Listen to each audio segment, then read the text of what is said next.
ತಾತ ಯಾವ ಊರವರು? ಯಾವ ಊರವ್ರು ನೀವು? ಮದ್ದೂರವರಾ? ಮದ್ದೂರ್ ಹತ್ರ ಯಾವ ಊರವರು? ದೇಸಳ್ಳಿ ಅವರಾ? ಮಕ್ಳ್ಯಾರು ಇದ್ದಾರಾ? ಮತ್ತು ನೀವು ಯಾಕೆ ಇಲ್ಲಿಗೆ ಬಂದಿದ್ದೀರಾ? ಹೌದಾ, ಈಗ ಯಾರು ನೋಡ್ಕೋತಾರ ನಿಮ್ಮ ಮಕ್ಳು ಯಾರು?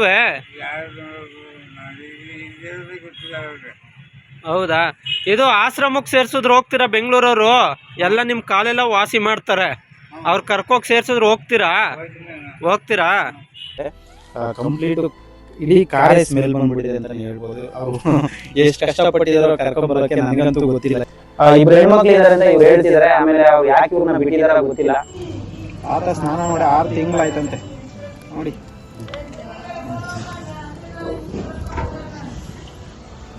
ಬರೀ ಕೈಯಲ್ಲಿ ತಿಕ್ತಾರದು, ಬ್ರಷಲ್ ಅಲ್ಲ.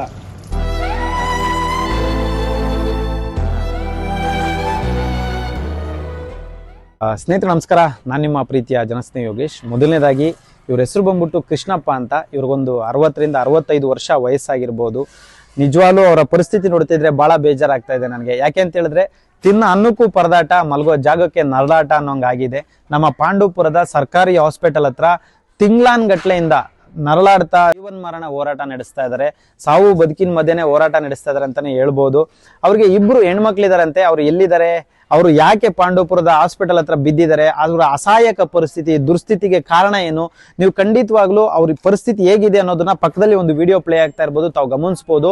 ತುಂಬಾ ಚಿಂತಾಜನಕವಾಗಿದೆ. ತುಂಬಾ ಸೀರಿಯಸ್ ಕಂಡೀಷನ್ ಇರ್ತಕ್ಕಂಥ ಈ ವ್ಯಕ್ತಿಯನ್ನ ಪಾಂಡವಪುರದಿಂದ ಪೊಲೀಸ್ ಲೆಟರ್ ಮಾಡಿಸಿ ಒಬ್ಬರು ಆಪತ್ ಬಾಂಧವರು ಕರ್ಕೊಂಡು ಬಂದಿದ್ದಾರೆ. ಅವ್ರು ಯಾಕೆ ಇಲ್ಲಿ ಕರ್ಕೊಂಡು ಬಂದಿದ್ದಾರೆ, ಅವರ ಪರಿಸ್ಥಿತಿ ಏನಾಗಿದೆ, ಅವರ ಪರಿಸ್ಥಿತಿಗೆ ಕಾರಣ ಏನು, ಅವರ ಮಕ್ಕಳು ಎಲ್ಲಿದ್ದಾರೆ, ಎಲ್ಲವನ್ನೂ ಕೂಡ ಈ ವಿಡಿಯೋದಲ್ಲಿ ತಿಳಿಸೋದಕ್ಕೆ ಇಷ್ಟಪಡ್ತೀನಿ. ಕನಿಷ್ಠ ಪಕ್ಷ ಈ ವಿಡಿಯೋ ನೋಡ್ತಿರ್ತಕ್ಕಂಥ ಪ್ರತಿಯೊಬ್ಬರು ಕೂಡ ಕನಿಷ್ಠ ಪಕ್ಷ 5ರಿಂದ 10 ಜನಕ್ಕೆ ಈ ವಿಡಿಯೋ ಶೇರ್ ಮಾಡಿ.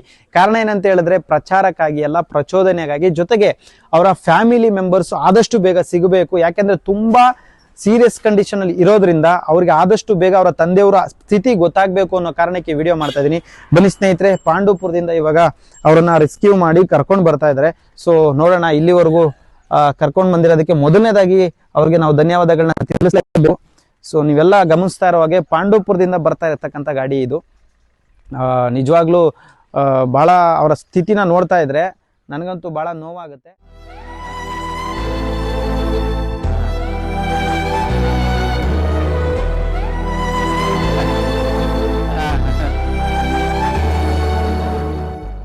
ನಮಸ್ತೆ, ಚೆನ್ನಾಗಿದ್ದೀರಾ? ಚೆನ್ನಾಗಿದ್ದೀನಿ. ಯಾವ ಊರಿಂದ ಬರ್ತಾ ಇದ್ದೀರಾ? ಪಾಂಡವಪುರದಿಂದ ಬರ್ತಾ ಇದ್ದೀರಾ. ಸರ್ ಬನ್ನಿ. ಸ್ನೇಹಿತರೆ ನಮಸ್ಕಾರ, ನಾನು ನಿಮ್ಮ ಪ್ರೀತಿಯ ಜನಸ್ನೇಹಿ ಯೋಗೇಶ್. ಮೊದಲನೇದಾಗಿ ಇವ್ರನ್ನ ಆಪತ್ ಬಾಂಧವರು ಅಂತ ಹೇಳಬೇಕು. ಯಾಕಂತ ಹೇಳಿದ್ರೆ ಗುರ್ತು ಪರಿಚಯ ಇಲ್ಲದೆ ಇರ್ತಕ್ಕಂಥ, ಸಂಬಂಧಿಕರು ಅಲ್ಲದೆ ಇರ್ತಕ್ಕಂಥ ವ್ಯಕ್ತಿಗಳನ್ನ ರಕ್ಷಣೆ ಮಾಡೋದು ಅಷ್ಟು ಸುಲಭವಾದ ಮಾತಲ್ಲ. ಪಾಂಡವಪುರದಿಂದ ಪೊಲೀಸ್ ಲೆಟ್ರು ಮಾಡಿಸ್ಕೊಂಡು ಇಡೀ ರಾತ್ರಿ ಪಾಪ ಅವರನ್ನು ಕರ್ಕೊಂಡು ಬಂದು, ಸೊ ಇಡೀ ರಾತ್ರಿ ಬಂದು ರಾತ್ರಿ ಆದರೂ ಕೂಡ ಕಾಯ್ತಾ ಇದ್ರಿ ತಾವು. ಸೊ ಏನು ಹೇಳಕ್ಕೆ ಇಷ್ಟಪಡ್ತೀರಿ, ಎಲ್ಲಿದ್ರು ಇವ್ರ ಪರಿಸ್ಥಿತಿ ಏನು ಸರ್ ಇವ್ರದ್ದು? ಸರ್, ಇವರು ಗೌರ್ಮೆಂಟ್ ಹಾಸ್ಪಿಟ್ಲು ಪಾಂಡವಪುರದಲ್ಲಿ ಒಬ್ಬರೇ ಇದ್ದರು. ತುಂಬ ದಿನದಿಂದ ನೋಡ್ತಿದ್ದೆ.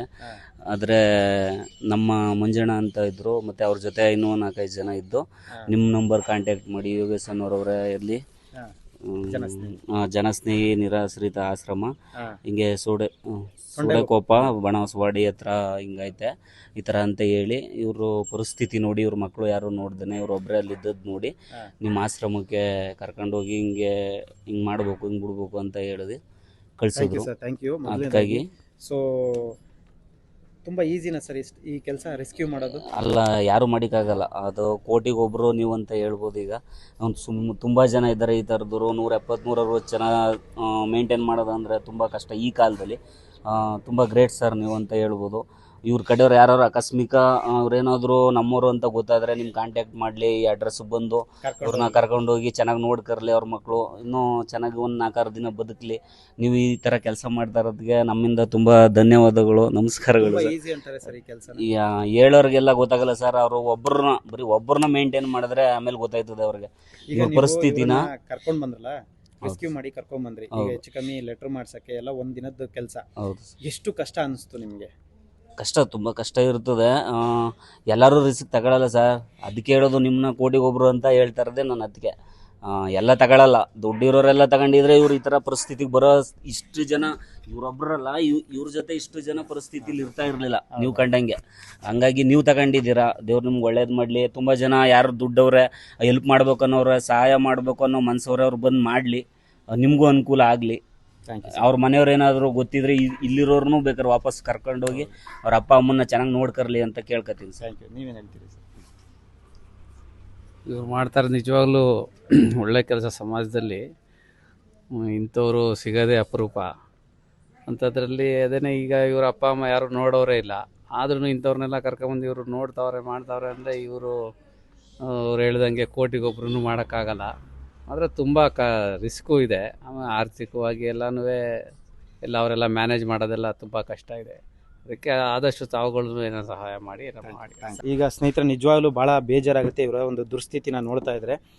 ಕಂಪ್ಲೀಟು ಇಡೀ ಕಾರೇ ಸ್ಮೆಲ್ ಬಂದ್ಬಿಟ್ಟಿದೆ ಅಂತಲೇ ಹೇಳ್ಬೋದು. ಅವರು ಎಷ್ಟು ಕಷ್ಟಪಟ್ಟಿದ್ದಾರೋ ಕರ್ಕೊಂಬರೋಕ್ಕೆ ನನಗಂತೂ ಗೊತ್ತಿಲ್ಲ. ಯಾಕೆಂದರೆ ನಾನು ನಿಮಗೆ ಇದು ಮೋಸ್ಟ್ಲಿ ವಿಡಿಯೋದಲ್ಲಿ ನಿಮ್ಗೇನು ಗೊತ್ತಾಗಲ್ಲ, ಆ ಸ್ಮೆಲ್ ಆಗಲಿ ಇನ್ನೊಂದಾಗಲಿ ನಿಮಗೆ ಗೊತ್ತಾಗಲ್ಲ. ಆ ಕಾರಣಕ್ಕೆ ನಾನು ನಿಮ್ಗೆ ಹೇಳ್ತಾ ಇದ್ದೀನಿ.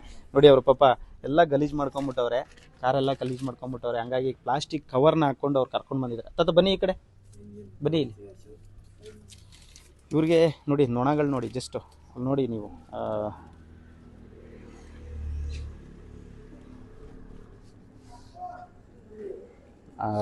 ನೀವು ಗಮನಿಸ್ಬೋದು. ಅವ್ರಿಗೆ ಯಾವ ಥರ ಒಂದು ತುಂಬಾ ಹೆಲ್ತ್ ಕಂಡೀಷನ್ ತುಂಬಾ ಬ್ಯಾಡ್ ಆಗಿದೆ ಅಂತಲೇ ಹೇಳ್ಬೋದು. ಕಾಲು ಕೊಳ್ತೋಗಿದೆ ಅಂತ ಅನ್ನಿಸ್ತಾ ಇದೆ ಅಲ್ವಣ್ಣ? ಬನ್ನಿ ಬನ್ನಿ, ಇಟ್ಕೊಳ್ಳಿ, ಡೋರ್ ಇಟ್ಕೊಳ್ಳಿ, ಬನ್ನಿ ತಾತ. ಸೊ ಬನ್ನಿ ಬನ್ನಿ. ನೋಡಿ ಕಾಲು ಕೂಡ ತುಂಬಾ ಕೊಳ್ತೋಗಿದೆ ಅವ್ರಿಗೆ. ಸ್ಮೆಲ್ಲಿಂಗ್ ಬರ್ತಾ ಇದೆ. ನಿಜವಾಗ್ಲೂ ಹೇಳೋಕ್ಕಾಗಲ್ಲ, ಅಂದರೆ ಅಸಾಧ್ಯವಾಗಿ ಆಗ್ಬಿಟ್ಟಿದೆ ಇವ್ರ ಕೆಲಸ. ಸೊ ನೋಡಿ, ಅಯ್ಯೋ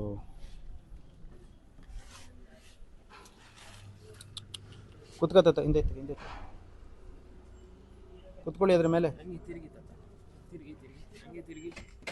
ಹಾಂ, ಏನಾಗಿರೋದು ಇದು ಕಾಲು? ಅದು ಅವನದು ನಿಮ್ಮ ಹೆಸರು ಕೃಷ್ಣಪ್ಪನಾ? ಸ್ನೇಹಿತರೆ ಇವ್ರ ಹೆಸರು ಬಂದ್ಬಿಟ್ಟು ಕೃಷ್ಣಪ್ಪ ಅಂತ. ನೀವು ನೋಡ್ಬೋದು ಇಲ್ಲಿ ಕಾಲೆಲ್ಲ ನೋಡಪ್ಪ, ಕಂಪ್ಲೀಟ್ ಆಗಿ ಆ ಕಡೆ ಕಾಲೆಲ್ಲ ಮೋಸ್ಟ್ಲಿ ಕೊಳ್ತೋಗ್ಬಿಟ್ಟಿದೆ. ಅವ್ರ ಉಗುರು, ಅವರ ಪರಿಸ್ಥಿತಿ, ಅವ್ರ ಸ್ನಾನ ಮಾಡಿ ಎಷ್ಟು ದಿನಗಳಾಗಿದೆಯೋ ನೀವು ಬರೀ ನೋಡಿ, ನಾನು ಏನು ಹೇಳಕ್ ಹೋಗಲ್ಲ, ನಿಮಗೆ ಅರ್ಥ ಆಗ್ಬಿಡುತ್ತೆ. ತುಂಬಾ ಚಿಂತಾಜನಕ ಪರಿಸ್ಥಿತಿ ಇದೆ. ಆಮೇಲೆ ಕೈ ಮೇಲೆ ಬೇರೆ SB ಕೃಷ್ಣಪ್ಪ, SB ಕೃಷ್ಣಪ್ಪ ಅಂತನದು, ಎಸ್ ಕೃಷ್ಣಪ್ಪ ಅಂತ ಟ್ಯಾಟೂ ಇದೆ. ಆಮೇಲೆ ದಯವಿಟ್ಟು ಈ ವಿಡಿಯೋನ ನೋಡೋಂಥವ್ರು ದಯವಿಟ್ಟು ಶೇರ್ ಮಾಡಿ. ಅವ್ರ ಮಕ್ಕಳು ದಯವಿಟ್ಟು ತಲುಪಲಿ ಮಕ್ಕಳಿಗೆ. ಇಬ್ರು ಹೆಣ್ಮಕ್ಳಿದ್ದಾರೆ ಅಂತ ಇವ್ರು ಹೇಳ್ತಿದ್ದಾರೆ. ಆಮೇಲೆ ಅವ್ರು ಯಾಕೆ ಇವ್ರನ್ನ ಬಿಟ್ಟಿದಾರ ಗೊತ್ತಿಲ್ಲ.